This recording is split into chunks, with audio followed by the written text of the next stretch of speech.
už nuomą reikia susimokėti rytoj ir aš neturiu už ką susimokėti. Aš nežinau, kur aš esu, kur aš einu, supratau, kad aš iš esmės nieko nežinau. Jeigu šitų dalykų žmogus neišsisprendžia, labai sunku tada jam. ChatGPT viską už mus padarys, visus nuobodžius darbus, mums reiks daryti tai, ką mes mylim. Dauguma mūsų psichologinių problemų yra finansinės. Praeidinėjau prie tokios išvados, kad žmonės paprastai pokyčio nėra linkę daryti, tie linkę labiau. Jeigu jūs turite kažkokią savo mėgstamą veiklą, kurią svajojot, kad galėtų būti jūsų veikla ir jau atidėliojo daug metų, tai galėtų būti tai. Nėra jokių technikų, metodikų ar kažko, tiesiog reikia žengti žingsnį. Tai sveiki, mėly žiūrovai, aš esu Liudas Vasiliauskas ir šiandieną noriu pakalbinti savo bičiulį, dar neseną, bet jau mes turim vis daugiau, kaip sakant, patirties kartu ir jisai mane labai įkvepia, nes jisai daro savo mylimą, mėgstamą veiklą, tuom spinduliuoja, tas nuo jo jaučiasi. Ir iš tikrųjų ant rankos praktiškai vienos ar dviejų galiu suskaičiuoti žmonės, kurie veikia savo šitas mylimas, mėgstamas veiklas ir juose gyvena tiesiog pilnatviškai. Tai noriu tiesiog tokiais žmonėmis ir atvejais dalintis su jumis ir sukurti tokią biškį mastermind foną, aplinką, būdą, kad galėtumėm su šitais žmonėm padiskutuoti ir kažką gal kažkokia detalė nuskambėjusi čionai padės jums jūsų gyvenimo dėlioniai. Tai šiandieną noriu pasveikinti patį Tomą Brazinską. Labas, Liudai. Labas, sveikas. Kai tu sakai, kad tą nedidelį kiekį žmonių turi, kurie mėgaujasi, ką daro, tai tu man irgi esi tas žmogus, kuris savo srity taip daro tai, kas tau geriausiai tinka. Ir tai jaučiasi per viską, ką darai. Ačiū.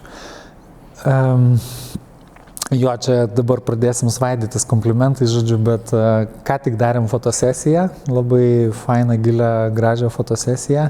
Ir man tavo fotosesijos yra tikrai patyrimas, nes kai praeitą kartą dariausi, aš negalvojau, kad tai yra tokia pusiau terapija, kurią tu patiri kaip savivaizdžio, savęs suvokimo, savo gal netgi savivertės, matymo būdo ir tas visas procesas, lengvumas tikrai jaučiasi visame tame vibe.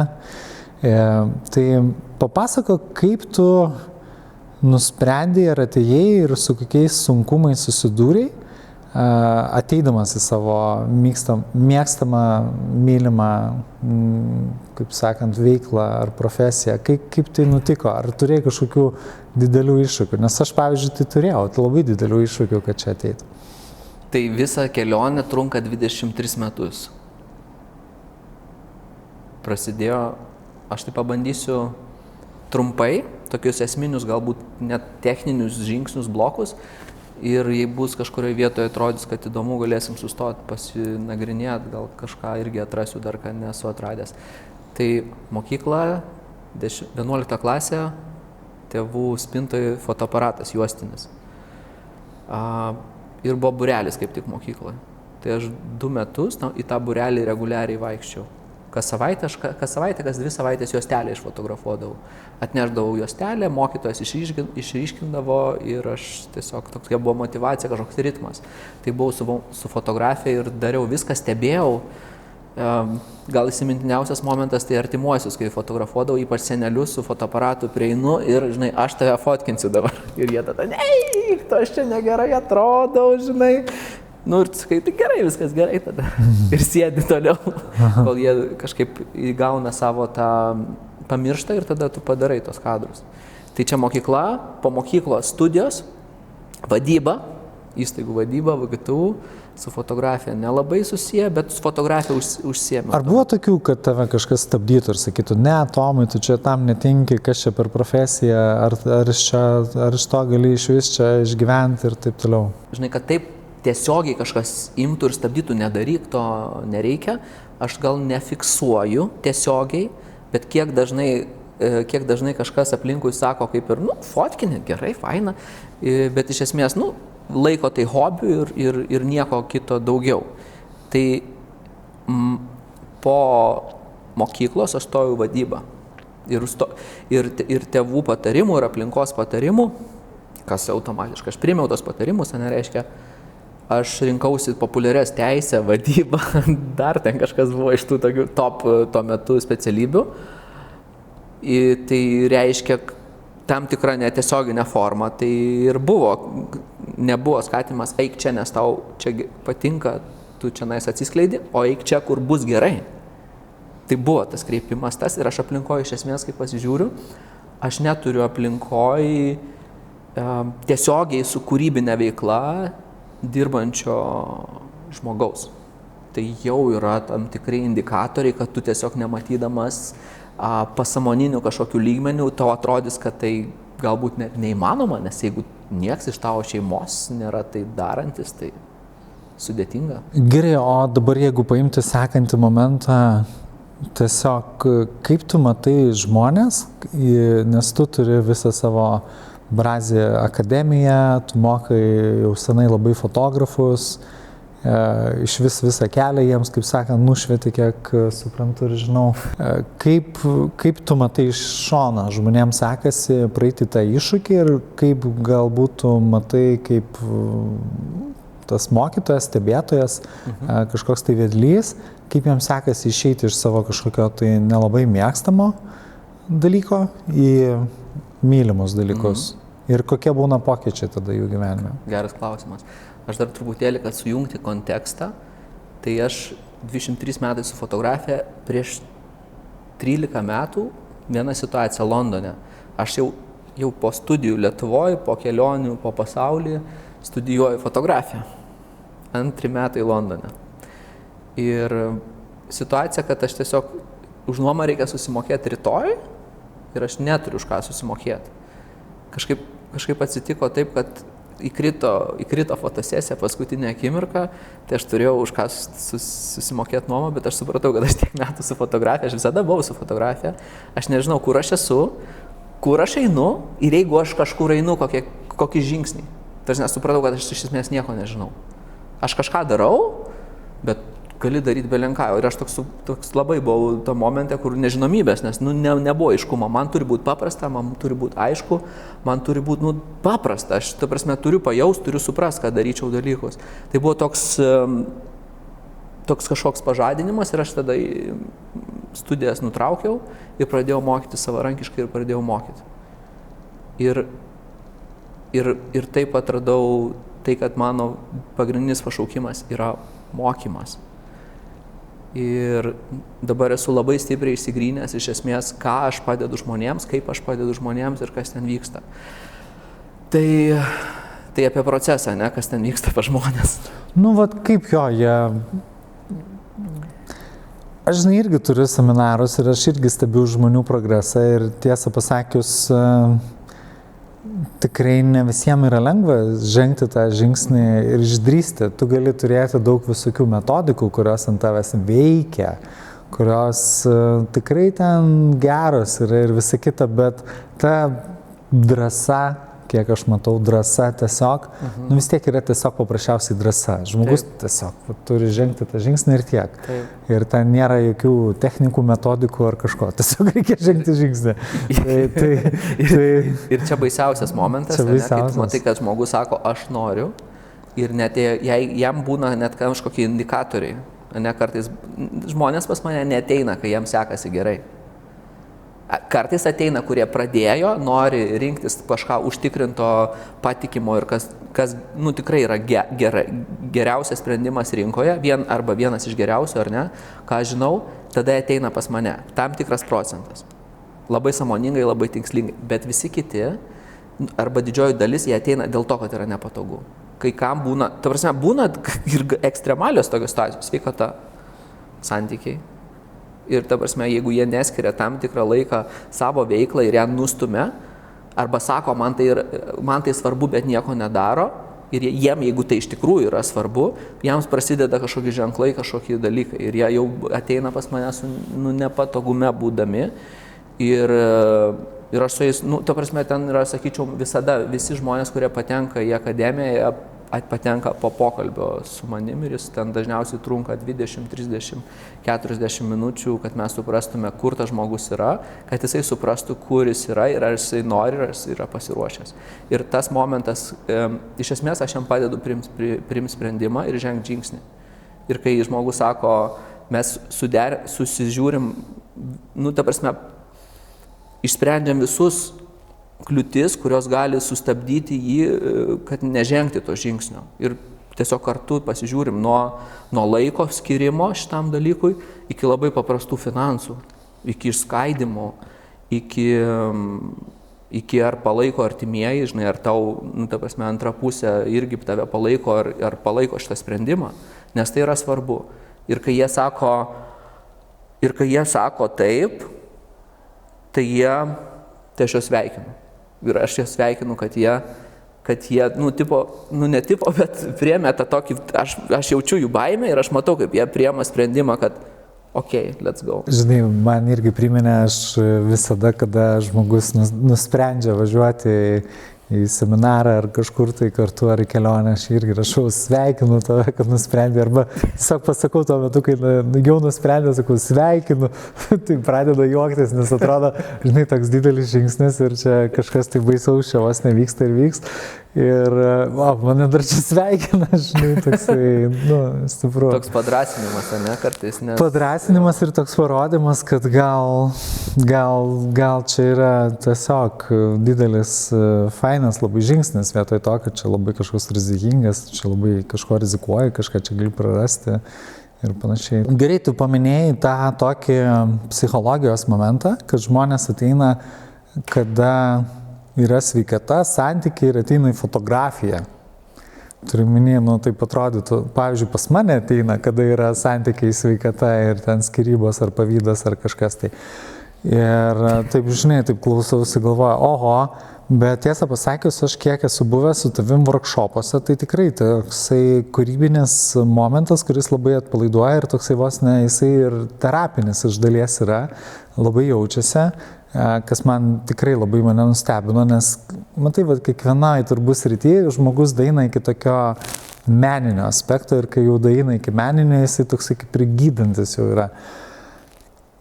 Aš žinau, kad žmonės, pastebiu ir praeidinėjau prie tokios išvados, kad žmonės paprastai kaip ir pokyčio nėra linkę daryti transformacijos, jie linkę labiau trokšti ir siekti tiesiog pritarimo, užtarimo ir grupės, bandos.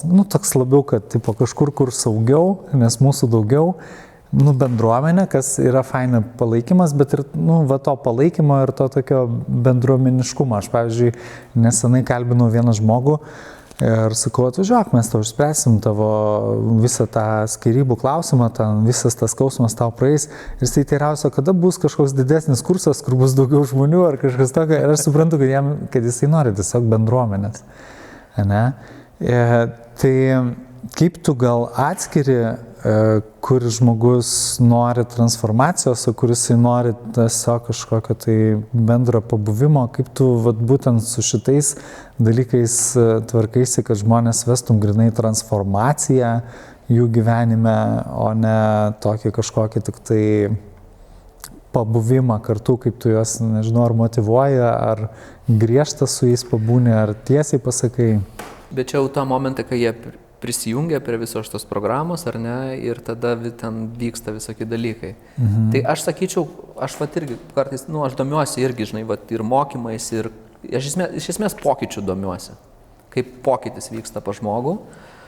Ir sujungiu visus, ta prasme, vienas elementas nėra, kad jisai vienas yra sprendimo būdas. Tai dažniausiai yra kompleksas ir kartais, žinai, vieną dieną suveikia vienas, kartais kitas. Ir visas tas kompleksas, jisai ir leidžia žmogui išlaikyti fokusą ir eiti tuo keliu. Pavyzdžiui, ar ne? Tai vienas momentas yra bendruomenė, bendrumas, kaip tu sakė, ne, kad labai svarbu. Tai pas mus Brazė Academy yra būtent irgi bendruomenė, yra chatas, kur mes ten non-stop jisai važiuoja. Tai jaučiasi, kad tu ne vienas eini tą kryptimą. Aišku, labai svarbu, bet dalykas tas, kad vis yra fotografai skirtingi lygiai, ar ne? Ir tada būna, kad kažkuriais momentais žmonės pripratę lygintis, tai irgi tada jie mokosi nesilyginti ir pamato, kad kiti nesilygina, tai tada atsipalaiduoja. Tada yra labai svarbus dalykas, aišku, žingsniai, kur mes judam, tada yra galimybė irgi pasiklausti, tada reguliarios konsultacijos yra asmeninės, tai pažiūri, kur tas žmogus yra. Kartais dažniausiai bus žmonės, galiu pasidalinti, kas atsitinka, iš esmės kur sustojimai, aš manau, kad pas tave yra absoliučiai bus tas pats, kur tu nori atsidurti tam kažkokiam svajonių taške dabar jau ir judi per lėtai, nieks nevyksta ir tada atrodo, kad jau turėtum daryti tą, bet dar nedarai ir tada tokia, nieks neveikia čia ir tada, kai užsisuka galvoj, visi šitie dalykai, toks stagnacija įvyksta, visiška toks sąstingio taškas ir tada stovi žmonės. Ir užtenka kartais tiesiog pasiskambinti, pasiklausti, nes tos visas momentus tu žinai, kur yra ir aišku žingsniai, kaip geriausiai judėti ir tada tiesiog galiausiai, kas geriausiai veikia, grįžimas žingsnis po žingsnio. Pavyzdžiui, aš noriu klientų, ar ne? Kažkoks žmogus, aš noriu klientų. Tai jeigu tu nevaldysi įrankio, nevaldysi šviesos, tu padarysi vidutiniškas nuotraukas. Tai tada mes eiti marketingą ir reklamuoti visą tai, tau kainuos daug darbo. Tu būsi marketingistas, kuris reklamuoja vidutiniško lygio fotografiją. Tai tu nefotkinsi, tu užsiimsi marketingu. Klausimas, ką tu nori užsiimti.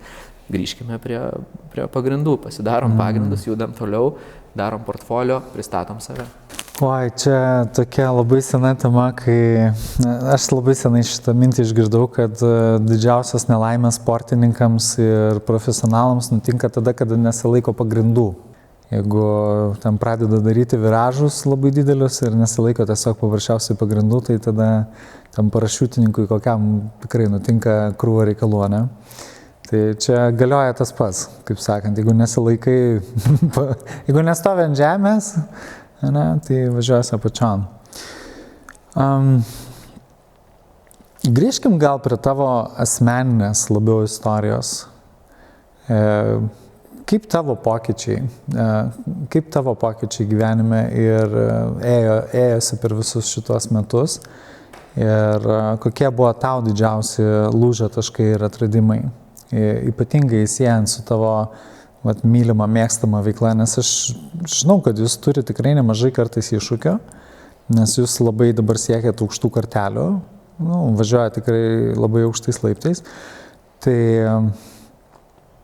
kaip čia yra asmeninis augimas susijęs tavo vidinis, kaip sakant, augimas? Tiesiogiai visiškai tiesiogiai susijęs ir iš esmės, aš žiūriu irgi, kadangi man labai svarbu, aš visą gyvenimą vienas prioritetinių dalykų mano veikla mėgstama.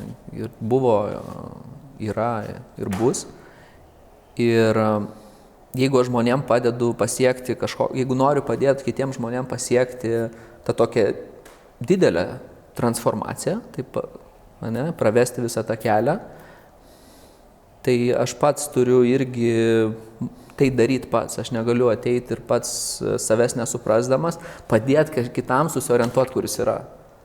Tai reiškia, kad aš turiu rūpintis iš tikrųjų savim. Tai reiškia sportas, mityba, miegas, edukacija, pas tave reguliariai atvažiuoti į seminarus, kas irgi yra, wow dalykas. Šio savaitgalio patyrimas tai yra wow.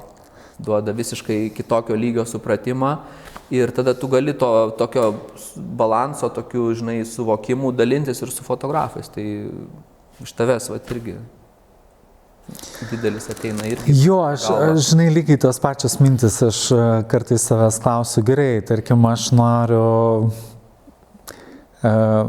buvo tokia vieną kartą mintis, kad, žodžiu, aš savo tokia kaip savitaiga darau ir aš savo sakau, kad aš darau amazing dalykus su amazing žmonėmis. Ir dabar, kuriame, kaip sakant, lygyje esu, man ta aplinka šiaip yra tikrai labai įkvepianti Ir galvoju, o jeigu 10 kartų labiau amazing būtų dalykas, nu, pavyzdžiui, nu, tipo, dar labiau, aš ne tai, kad čia žmonės reikėtų pakeisti ar kažką, bet galvoju, kaip tai galėtų atrodyti ir ką aš turėčiau daryti, kad būtų kitaip, nu, vat, kad aš daeičiau iki to lygmens. Ir vidinis atsakymas yra, kad, nu, tu iš vidaus turi pasikeisti ir būti tiesiog labai integralus, visiškai naudotis to tokiu fair exchange'u, tokiu didžiuliu vidiniu sąžiningumu, pats prieš save skaitytis ir turėti tą tokį savimonę. Aš nežinau, kokį kitokį galima būtų žodį panaudoti, turbūt savimonė būtų, kai tu turi atskaitomybę pats prieš save, kad tu priemi dalykus rimtai. Nu, apie pokytį su savimi, tu nežiūri tokį, ai, čia šiandien išėjo, tai eisiu pamiegosiu, ten nepadarysiu aš ten tų atsispaudimų, ar ten gal tiek to, ten ir tada dar vieną, paduokit dar vieną, žinai. Ir tada grįžti padaryti, kai jau būna labai blogai. Jo, ir tada turi atidirbinėti, po to maždaug yra ten kažkoks, tai nežinau, ten sporto stovykla su 50 km bėgimu. Aš turiu kaimyną, beje. Aš bėgioju dažnai, bet aš bėgioju nedidelį atstumą. Ten 3 km, žodžiu, toks pirmin atgal sušylė ir man pakanka. Bet aš bėgioju nuolatos. O aš turiu tokį vieną pažįstamą kaimyną, tai jisai vieną kartą išbėgo 50 km ir po to nebebėgioja iš vis, žinai. Tai čia iš tų serijų. Tai vat kaip tu randi tą savęs atskaitomybę? Ta tokia, nu vat, pasakyti savo, kad tai yra svarbu ne dėl kažko, tai aplinkoje dėl savęs. Sistema. Aš toks kūrybinis profilis, bet ir jeigu prieš kokį 10 metų sakyčiau, kad tam tikra sistema padeda man tai būti, va taip, nežinau, gerai jaustis ir daryti, kas man patinka ir su entuziazmu ir energija, tai kažkaip kritiškai tikriausiai būčiau pažiūrėjęs, bet iš esmės sistema, patogi sistema, nes aš tai vadovaujuosi principu tokiu, jeigu tau kažkas neveikia, tu neturi patogios sistemos. Nes ta sistema, kuri veikia tau, pavyzdžiui, ar kažkam, man gali neveikti. Aš turiu ją integruoti savo gyvenimą kažkaip tais, kažkurio metu, kažkokiu ilgumu, nes jeigu, paprastas dalykas, jeigu aš bėgimas, ne, kur tas draugas ar kaimynas, ne, bėgo, jeigu aš per daug darysiu kažko, aš tiesiog įsitemsiu ir sakysiu viskas, man tai yra per sunku, viršysiu savo galimybių ribas. Bet jeigu aš darysiu labai mažai reguliariai, kasdien vaikščiosiu, kasdien bėgiosiu, tai bus tobulas rezultatas. Tik tai tikrai užtrunka integruoti naują dalyką. Tai žinai, patarimas yra ilgiau neskubėti ir paieškoti, įsidėti tikrai, kas yra svarbu ir ten, kur tikrai į tą laiko tarpą, kuris tikrai gali būti skirtas tam, ir tada tai veikia. Jeigu bandai greitai ir daug, dažniausiai subyra viskas ir pasitikėjimas irgi tada šiek tiek pasėda. Aš žinau, kad jūs dabar, kaip sakant, dėgiate, tekstaujate kitiem tas didelės sistemas, sakykime, tuos tokius žingsnius palaipsninius visokiausius, savo profesijos, savo veiklų ir žinau, kad jos vis tiek yra universalios. Kad ten galima būtų tą fotografiją pakeisti, tarkim, į kokią nors kitą kažkokią tai profesiją ir ten puikiausiai pritiktų. Tai dabar, kas tai yra per tokie pagrindiniai veikiantys žingsniai žmogui ir galbūt pagrindiniai veikiantys žingsniai žmogui, pradėkime nuo to. Tiesiog galėtų pradėti savo veiklą, kurią galbūt daug metų atidėliojo ir galvojo, kad tai yra hobis, kuris niekam nereikalingas. Pavyzdžiui, ar ne? Ką aš susiduriu kartais, nes ir žmonės nedaro, nes jiems tikrai atrodo, kad tai neįmanoma, bet jiems tai atrodo, kad tai neįmanoma. Tai pirmas momentas pasižiūrėti, kur yra ta mėgstama veikla, ar ne? Ir pažiūrėti, kas toje zonoje yra reikalinga pasauliui. Kaip aš galiu sujungti tos dalykus, ar ne? Ir tada pasiūlyti kažką konkretaus. Tai sukurti produktą, pavadinkim. Paslaugą, produktą, kur tu ten aprašys, tokį kaip įsivaizduokit, pintinėlę ir toj pintinėliai aš ateisiu pas jūs, nuvalysiu langą, nuplausiu ten kažką, į tokį kažkokį paketą sudėti visą tai ir tada pristatyti. Nu gerai, pristatyti produktą. Tai prasme, visų pirma yra sukurti produktą.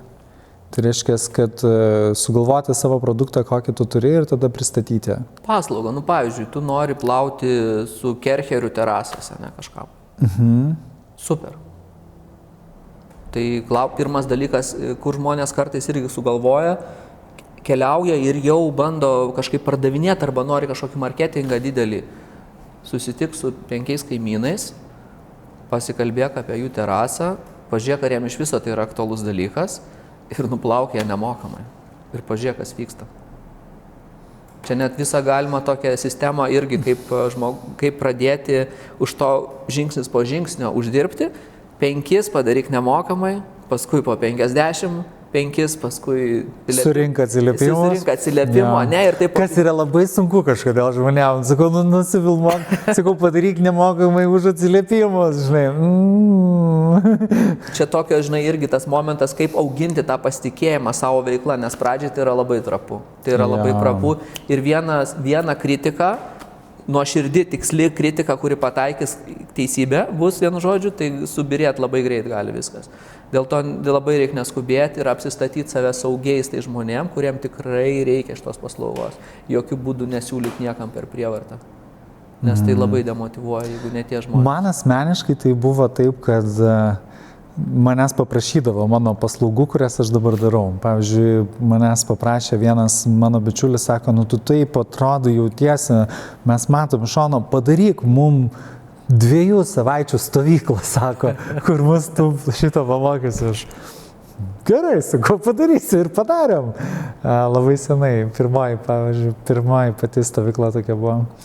Tai geras primena, arba tiesiog žmonės paprašo pokalbio ir nori tiesiog pasikalbėti, po to žiūri, tai pavirsta į konsultacijas. Gerai, tai visų pirma sugalvoti produktą, ką nori daryti, galbūt išsibandyti, pasimti atsiliepimo, tada pristatyti. Nu, galima eiti į produktą arba galima eiti į žmogų, kam tai bus skirta, nes gali net neturėti pilno tikslumo, gali eiti ir šnekėtis tai žmonėms ir žiūrėti, ko jiems reikia. Nu, bet vis tiek, šiek tiek biškai ateičiau pasiruošęs, nes jeigu... Tas yra custom development, ne? Kad tu eini kalbėtis, koks tai būtų produktas ir kiek tu už jį mokėtum. Bet čia iš tikrųjų toks nuostabus dalykas. Pavyzdžiui, man tai gavosi visiškai spontaniškai ir turbūt tai buvo tokia... Nu, gerai susidėliojo tiesiog viskas. Bet jeigu pažiūrėsit, greičiausiai tu turėjai labai gerą ryšį su tai žmonėm, kuri bendravai ir jūs tiesiog šnekėjot, jie klausėsi, tu jam pasakojai, o jie žmogus klausydamas žiūri, ko čia man faina su Liudu būtų kažką pakolaboruoti. Aš iš tikrųjų, žinai, nuo ko pradėjau dabar prisimenu, aš rašydavau forumus ir aš daug rašydavau, nes man patikdavo labai rašyti tos dalykus ir manęs daug kas klausė. Ir taip natūraliai pradėjo vystytis šitas dalykas. Po to vlogas, ten, žodžiu, pats save pastatai ant bačkos ir kalbi. Bet tie produktai, visa kita, aš sakyčiau, čia genialus būdas.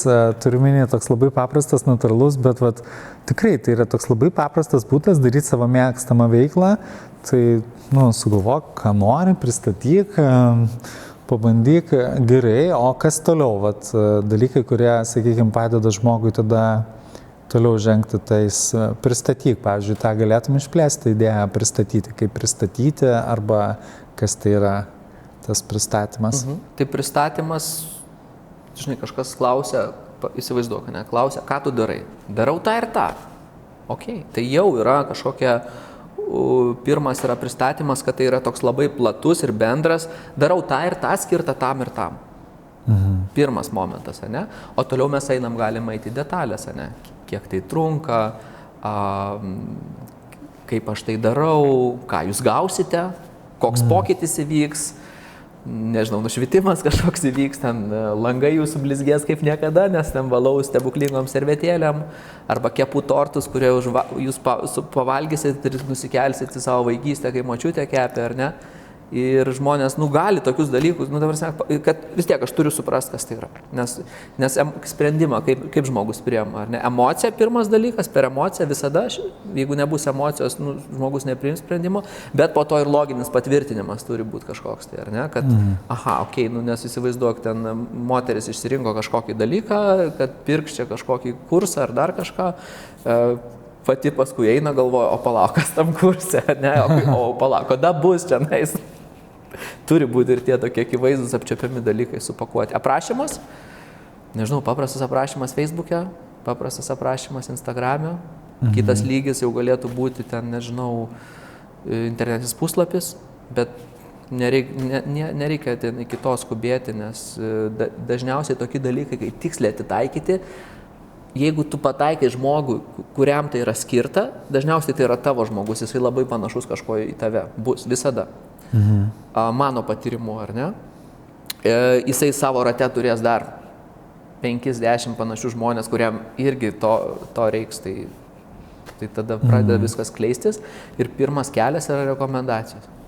Nu jo, rekomendacijos tai čia yra be jų, kaip sakant, niekur, nes kalba už tave tiesiog tie žmonės.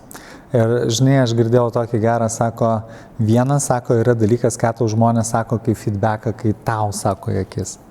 Sako, tikrasis yra, sako, ką jie kalba už akių kitiem. O čia, sako, yra reality ir šitą sužinoti, atgalinį ryšį yra svarbiausia. Ir net atgalinį ryšį kartais tu paklausi, žinai, o kaip tu įvertintum, kaip tau patiko, žmogus sako, gerai, labai patiko. Tai yra apie ką? Tai yra apie nieką, iš esmės. Nu, ta prasme, tai yra faina, patiko, kaip gera emocija, bet tu jokios informacijos iš to negauni. Nu, ta prasme, detalės, tik pasitenkinimą, kad tarsi kažkas gerai, bet visada rekomenduoju įeiti į detalesnius klausimus, o kas tiksliai patiko.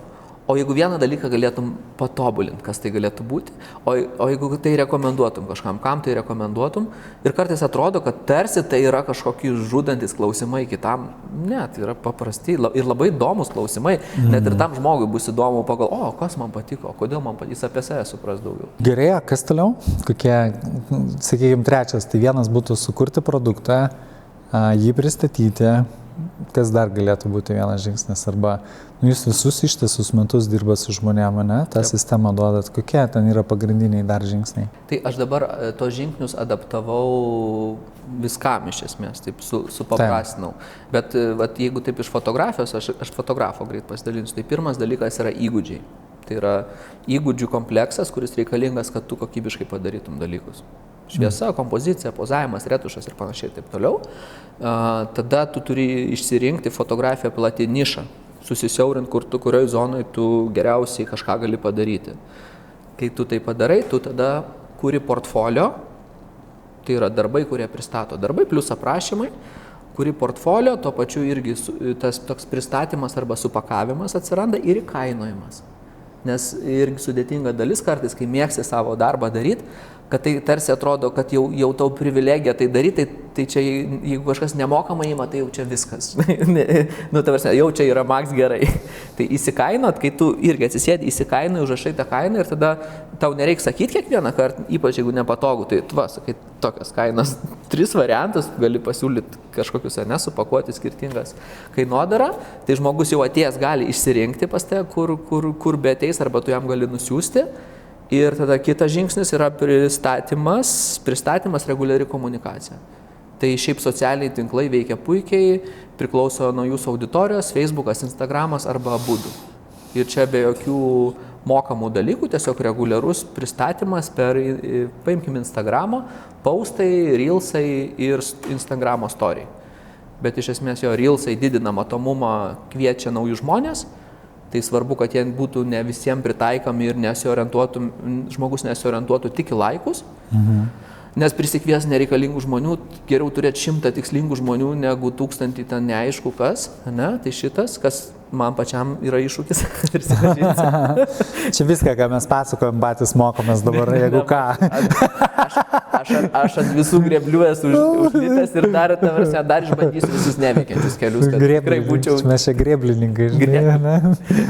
Tai va, tai reguliari komunikacija, o paskui galima judėti į pardavimų strategijas. Tai gerai, čia turbūt labai įdomi dalis, ne? Kaip parduoti, kaip įkainuoti ir taip toliau. Čia gal aš iš tikrųjų galėčiau dadėti, kaip šitos dalykus daryti, nes aš dirbu grinai su to, iš tikrųjų ir turiu žmonių ir savo aplinkoje, ir seminaruose, kur padidinom 5 kartus jų pajamas ir panašiai.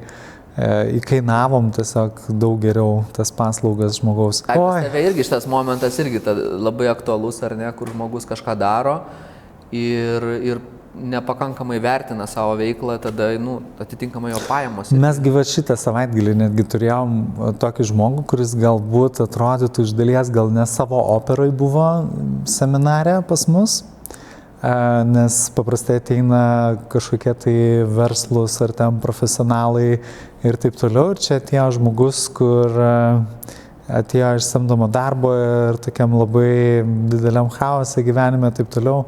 Ir mes žinom, kad nori kepti tortus. Ir beje, tarp kitko, padarė dar sekmadienį tortą, antrą, bele kokio skanumo, visi kalbinėjo, pardavinėk tuos tortus, kaip aš galiu pardavinėti, ką jūs kalbu, kaip aš galiu pardavinėti, taigi čia tik tortas, žinai, man taip, čia ką tu sakei, kad taip yra paprasta, tai kaip aš galėčiau tai kainuoti. Tai žodžiu, galų galia už 50 eurų nupirko tortą iš jos, mūsų vietoje seminare žmogus, nes tikrai labai gerai kepa. Manau, didelis jau buvo pokytis priimti tos 50 eurų. Jo, sakė, buvo kosminiai jai pinigai tuo metu, tai buvo pirmą kartą gyvenime kažkas tiesiog iš jos tortą nupirko. Pasidalink, kaip tu padedi žmonėms, iš esmės, man labai įdomu, ne, kaip tu padedi žmonėms, būtent tą tokį pamatyti vertę, kurie jie kūrė kitiem per savo veiklą. Gerai, tai čia šiaip yra labai paprastas, bet tai nereiškia, kad lengvas veiksmas, nes čia yra kažkodėl, tai aš pradėjau suprasti, kad, pavyzdžiui, kad ir pas mane nueiti žmogui yra tas pas, kas nueiti pas stomatologą. Fainas tas žmogus stomatologas, bet tu su jo nenori pasimatyti, nes jisai tau daro nepatogumus, nors ir gerus, žinai. Ir toks yra dalykas. Tai, žodžiu, dalykas yra paprastas. Reikia tiesiog paprasčiausiai išvardinti viską, ką žmonės gauna, tavo suvokimu ir netgi dar daugiau, kokias naudas jie paprasčiausiai gauna iš tavo produkto, iš tavo paslaugos. Ir čia vienas momentas, kad tu pamatytum tiesiog, kodėl jiems yra gerai užmokėti tą kainą. Pavyzdžiui, jeigu tu nori pardavinėti už 200 vietoj 100, kodėl yra geriau 200? Bet tiesiog, kodėl yra geriau jam 200? Nes, pavyzdžiui, yra žmonių, kurie perka 500 ir jam pasiūlytų už 200, jie sakytų, baigtų juokus, kas čia gali būti gero už 200? Tikrai, bent jau mano atveju taip yra. Jeigu kažkas man siūlo kursą už 200, ką žinau, žinai. Arba ateina žmogus, sako, oi, pas tave čia, bet tai tu savivertės, atėjai mokytis, tai ta prasme, tu nori už 50 savivertės ar ką. Tai žodžiu, išvardinti, kokius iš tikrųjų žmogus dalykus gauna ir nebūtinai, kad tiesiogiai, kaip žmogus tos dalykus gauna, bet ir netiesiogiai. Tai pavyzdžiui, kaip tai įtakoja tada to žmogaus šeimą, kaip tai įtakoja ramybę šeimoje, kaip tai įtakoja jo vaikus, kaip tai įtakoja jo sveikatą, kaip tai įtakoja jo gal dvasinį suvokimą. Nes, pripažinkim, iš dalies yra dar toksai dalykas, kad pas mus finansinės, dauguma mūsų psichologinių problemų yra finansinės. Jeigu išspręsti finansinį gerbuvį, labai daug žmonių tiesiog tų psichologinių, pavyzdžiui, ginčų su žmona tiesiog neturėtų, jeigu ten būtų išsisprendę finansinius tiesiog dalykus. Ir jeigu tu gebi pirkti gerus dalykus, tai reiškia, bus geresnė gyvenimo kokybė ir tu galėsi ir kitam parduoti lengviau, nes tu perki tos dalykus. Ir čia tas yra toks labai keistas, ne keistas, bet toksai dėsnis, kad jeigu tu nori parduoti brangias paslaugas, arba kokybiškas paslaugas, tai tu turi pirkti kokybiškas paslaugas, kad suvokti, kaip tai yra daroma ir kad tai tau pačiam būtų normalu, ne? Čia iš tikrųjų iš tavo mokytojų aš tą išgirdau, bet tas visiškai make sense. Labai logiška. Tu turi būti nuo to paties medžio, žinai. Ir kitas momentas yra labai svarbus, yra susitvarkyti su savo gėdom ir kaltėm. Nes jeigu nesusitvarkai su savo gėdom ir kaltėm ir esi pilnas gėdų ir kalčių, gėdas, nes ten su kažkuo seksualiai negražiai pasielgiai, nes ten su kažkuo buvai agresyvus, nes ten kažką pavogiai, nesąžiningas buvai ar kažkokius kitus dalykus. Ir jeigu šitų dalykų žmogus neišsisprendžia, labai yra sunku tada jam, nes jisai bandys tada kompensuoti viską altruizmo ir bus linkęs labai save nuvertint, duoti viską žemom kainom, o dar ir dažniau netgi nemokamai, arba iš vis nepradėti. Tai ką galėtų tas žmogus daryti, tai yra paimti, išsivardinti savo, bet šitą dalyką daro tik tai, jeigu pilnumoje atliksit šitą pratimą. Nedarykit šito pratimo, jeigu padarysit pirmą dalį. Jeigu padarysit pirmą dalį, tai vaikščiosit savaitę, jeigu ne mėnesį ar ilgiau persimušę. Turit susirašyti gėdingiausius savo dalykus, kokius gyvenime jaučiat. Gėdingiausius arba kalčiausius dalykus, kuriuos gyvenime jaučiat. Ir tada tose situacijose mums yra gėda arba kalta prieš tuos žmonės arba dalyvius situacijos, kurie tai matė ir tai suvokė. Tai pavyzdžiui, jeigu aš bariausi su žmona ir tai matė mano vaikai, galbūt žmonai, tau prieš žmoną gal yra okei, bet prieš vaikus ne. Nors tie vaikai gal ir iš vis nesuprato, jie gal tik tai girdėjo emocinį toną, kuris buvo stiprus. Tai reikia tada išvardinti naudas tiem žmonėms, pavyzdžiui, šiuo atveju žmonai ir vaikam, kokia yra jiems nauda, kad tu buvai tuo metu toksai. Kaip pavyzdys, tu buvai tikras, tu išreiški savo emocijas, tu nelaikei jų viduje, dėl to yra mažesnė tikimybė susirgti ligomis, nes tu jų neužspaudi. Tu išsikalbė, vaikai gali labiau tavimi iš tikrųjų pasitikėti, nes tu esi ten didesnis lyderis, jie aplamai turi tiesesnį, šviesesnį tėvą, jie turi galbūt mamą pastatytą į vietą, kuri gal šiaip lipto ant galvos ir taip toliau. Žodžiu, reikėtų išvardinti tiesiog tas naudas ir kai tu randi tas naudas, tiesiog situacijos atslūgsta. Ir kai jinai atslūgsta, taip kiekvieną situaciją praėjus pradedama jausti daug didesnę savivertę, nes tu pradedi suvokti ir savo elgesį ir kad tu darai dalykus ne veltui. Tai mes formulę, kaip uždirbti daugiau turim? Mes formulę, kaip uždirbti daugiau iš savo mėgstamos veiklos jau kaip ir turim. Atsakymai yra visi. Gerai. O kaip drąsos momentas tavo suvokimu žmonėms sekasi? Ką tu esi pamatęs, suvokęs apie tavo tokį, kad išdrįsti eiti? Ar turi žmogus būtinai gauti su spragilu per nugarą ten nuo ligos kokios ar nuo skyrybų ar dar kažko?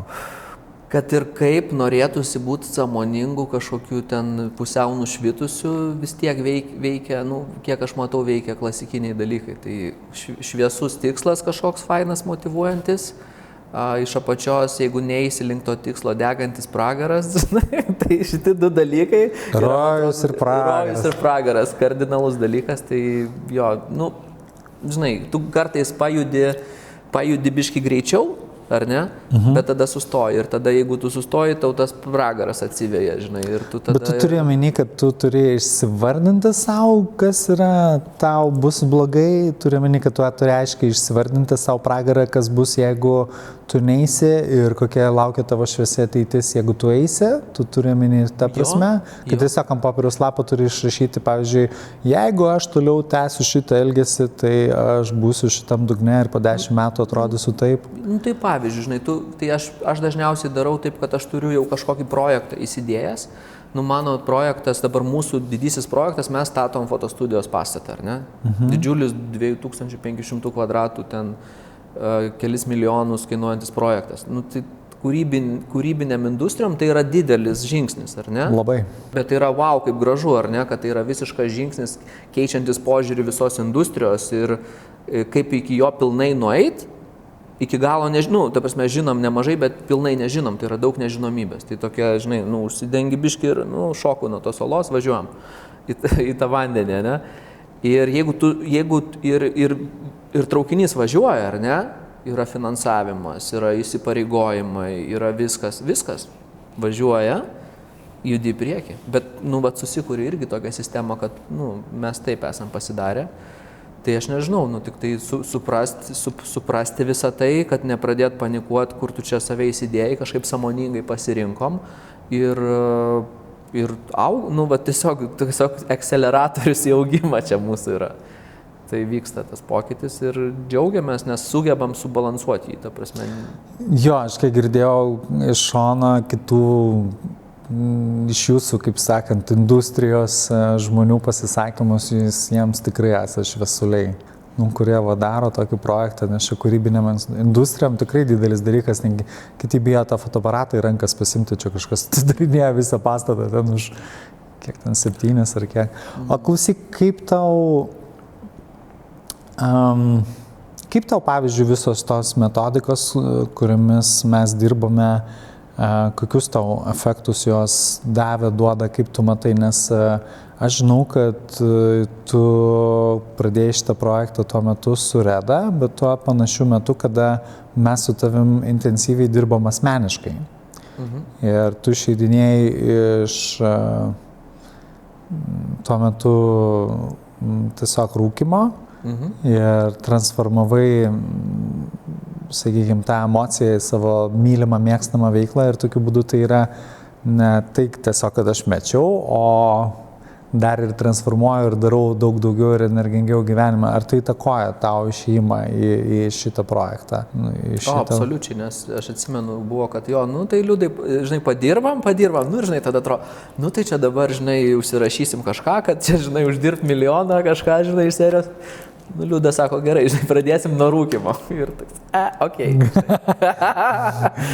Bet tai nebuvo, žinai, ta prasme, tai buvo vis tiek irgi su intencija, tai atsisakyti kažkokių žalingų įpročio, kuriam tu paskyręs daug laiko tikrai nepaprastai. Ir aš tiesiog pats kelis kartus esu sėkmingai nutraukęs rūkymą, be noro kitą dieną rūkyti, bet kažką nepilnai padarydavau. O su tavim labai fainai pilnai viskas susitvarkė. Kiek čia laiko praėjo? Beveik 2 metai?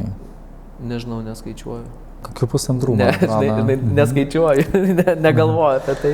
Bet man atrodo, kad gal link 2 metų, gal 1,5 metų. Wow, atrodo taip senai.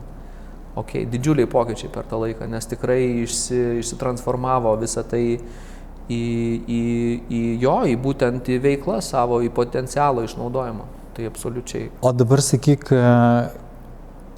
koks tavo buvo patyrimas, pavyzdžiui, tų pačių metodikų, veiksmingumo ant tavęs, kaip tau, pavyzdžiui, tas pats savaitgalio seminaras, apie tas metodikas, kurias užsiemam.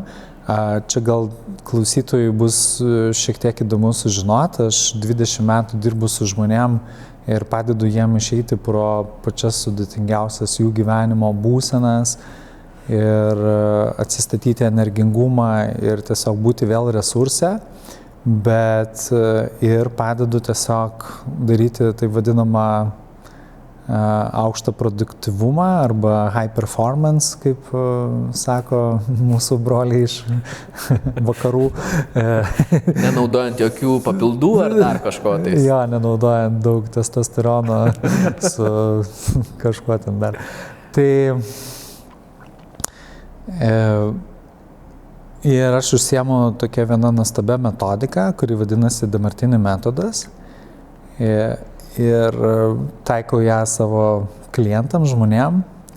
Pastaruoju metu turėjau iš tikrųjų ir tokių labai didelių rezultatų, tai su Sergejum Maslobojevu pasiekėm pasaulio čempiono titulą, tai prisidėjau daug prie tos kovos psichologiškai. Tai norėjau tavęs paklausti, kaip tau buvo tiesiog ir kaip tu tai pat ir suvoki ir kam tu tai galėtum rekomenduoti ar parodyti. Čia ir lengvas klausimas, ir sudėtingas klausimas. Ir labai platus, ir labai siauras. Kaip paprastai paaiškinti, ar ne? Tai aš gal paaiškinčiau taip, jeigu kažkur patiri įtampą ir tai atrodo, čia gal paprasta indikacija, kur aš, pavyzdžiui, bendraudamas su žmonėm matau, kur jiems galėtų būti šitas metodas labai stipriai padedantis. Jeigu pastebiu pa žmogų arba pas save kažkuriais momentais, jeigu yra kažkokia situacija, kuri kelia įtampą ir jinai atrodo, kad tai yra prieš mane, ar ne, kad tai nėra kažkokia viso ko dalis, o tai tarsi prieš mane, kažkas prieš mane. Ir visa tas prieš tave, žinai, jeigu tu pasiduosi tai minčiai, tai tu tada atrasi dar kas prieš tave. Ir atrodys tada, kad viskas prieš tave, ir tada pradėsi savidestrukciją daryti. Tai tas reiškia, tu nematai bendro vaizdo, matai tik vieną apšviestą pusę, ar ne? o kas už kitos pusės nematai. Tai va šitas metodas ir va tai, kaip tu dirbi, padeda pamatyti abi pusės. Okei, čia kažkas mane įžeidė, čia kažkas man daug davė, kad aš galėjau, žinai, paaugti, būti sveikesnis, net tiesioginė, netiesioginė forma. Atrodo kartais keista ir atrodo toks visiškai smegenų kažkoks lūžis turi vykti, bet tikriausiai šito metodo metu ir vyksta naujos smegenų jungtis atsiranda ir atsiranda visiškai kitas požiūrio kampas, kur tu pradedi paskui visur kitur irgi tai matyti. Tai tu tiesiog eini, žinai, kažkas atsitiko, okei, kažkas, kas tarsi turėtų būti nemalonu, tu kažkaip neutraliai vertini ir nesureikšmini arba ten tiesiog duoda balansą ir tokį užtikrintumą. Kokia įspūdingiausia tavo kažkokia situacija ar aplinkoje matyta situacija išsprendė šitas dalykas? Man tikriausiai santykiai su tėvais būna stipriausias momentas. Tu šį savaitgalį ir dirbai, ne? Aš irgi ta prasme, dar giliau tiesiog išsisprendžiau pilnai situaciją su mama. Asmeniškai man davė daug, bet tai jau buvo, jau žinoma ta situacija ir gana daug apvartyta, apkramtyta, bet kartais aš matau pa žmonės, kur atrodo, ateina kas nors ir sako, mano mama tenais niekada manim nesirūpino, žinai, mano tėvas buvo žiauriai ten kažką ir ten net kartais tu padiskutuoji ir žmogus net irgi taip, okei, kad, pamato iš kitos pusės ir tada sustoja ir toks keičiasi visas dominuotas namelis pradeda persistatyti iš kitos pusės. Tai man tas tikriausiai šita transformacija tokia gal stipriausiai besimatanti, nes jinai viena iš ankstyvų būna žmonėmis įmintinų ir per ją keičiasi daugiausia, ar ne? Tikriausiai tu čia galėtum paantrinti. Jo, šiaip kaip bebūtų, tai mūsų tėvai buvo, kaip sakant, viskas, ką mes turime gyvenime, mūsų pradžioje gyvenimo, kas po to, kaip sakant, yra kaip kino juosta, ne, yra ta šviesa, kuris, sakykime, mes, pačiam tam projektoriui, yra ta juosta. Tai tėvai tam tikrų metų buvo viskas, kas yra, žinai, viskas, kas šviečia ant to mūsų gyvenimo ekrano ir jeigu šitą dalyką patį pirminį pakoreguoti, tai tada, tiesiog visa ta kino juosta iš tikrųjų labai labai pradeda mainytis. Aš stebiuosi, tiesą pasakius, kai žmonės būtent dirba su savo tėvais, ant kokio būna gilumo, jiem procesai, pavyzdžiui, šį savaitgalį, buvo kolega netoli tave sėdėjo, tai jisai dirbo su tėčiu ir, tai yra su mama ir kada jisai priėjo ten paskutinius, kaip sakant, žingsnius, tai žmogus pasileido į ašaras ir man jisai po to pasakė, kad jisai buvo neverkęs 6 metus. Tai reiškia, ne, daug, iš tikrųjų daug ir pokyčiai būna tikrai labai didelė. Tai Tomai, labai tau ačiū, kad suteikė šitą nuostabią erdvę, kad šiandien dar mane nufotografavai. Visiems labai rekomenduoju pakliūti pas Tomą, jeigu eisite tikrai, čia yra profesionalas su 100% patikimumo ir aš jį taip matau. Ir linkiu visiems iš tikrųjų būti tarp tokių žmonių. Tai labai tau ačiū, šiandieną tokį neilgą pokalbį padarom, bet manau, kad susitiksim dar ir bus visiems dar įdomiau pasiklausyti. Ačiū Liudai. Ačiū Liudai. Ir toks gal, nežinau, kažkokią žinutę, ką noriu palikti. Tai jo, jeigu jūs turite kažkokią savo mėgstamą veiklą, kurią svajojot, kad galėtų būti jūsų veikla ir jau atidėliojot daug metų, tai galėtų būti tai. Ir tai neturi, tas pokytis neturi vykti per vieną akimirką, jis niekada neįvyksta per vieną akimirką.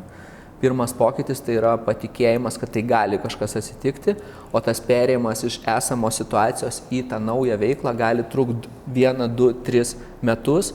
Todėl geras laikas, kad ir dabar žingsnis po žingsnio pradėti judėti tą kryptim, nes jeigu yra, žinai, pasaulyje žmonių, kuo daugiau pasaulyje yra žmonių, kurie siema savo veiklą, savo pašaukimo veiklą, vyksta magiški dalykai, vyksta pokyčiai, kūrėsi bendruomenės, pasaulis tiesiog darosi geresnis yra daugiau kūrybos, daugiau šypsenų, tai ir tai skamba gal utopiškai, bet tai yra, tai yra ateitis. ChatGPT viską už mus padarys, visus nuobodžius darbus, mums reiks daryti tai, ką mes mylim. Tai kodėl ne dabar? Žinai, jeigu dar telpa į mano kamerą, dadėsiu, tik tai aš kažkada buvau 20 metų ir nuvariau į tokius kursus, kur metinėjau rūkyti ir tuo metu alkoholį, esu blaivas iki šiol. Ir ten aš labai tikėjausi stebuklo, bet mane ten vertė dirbti. Ir aš tiesiog dirbau ir žiūriu, aš jau padariau tą stebuklą. Tai taip ir vyksta. Ačiū, Tomai. Ačiū.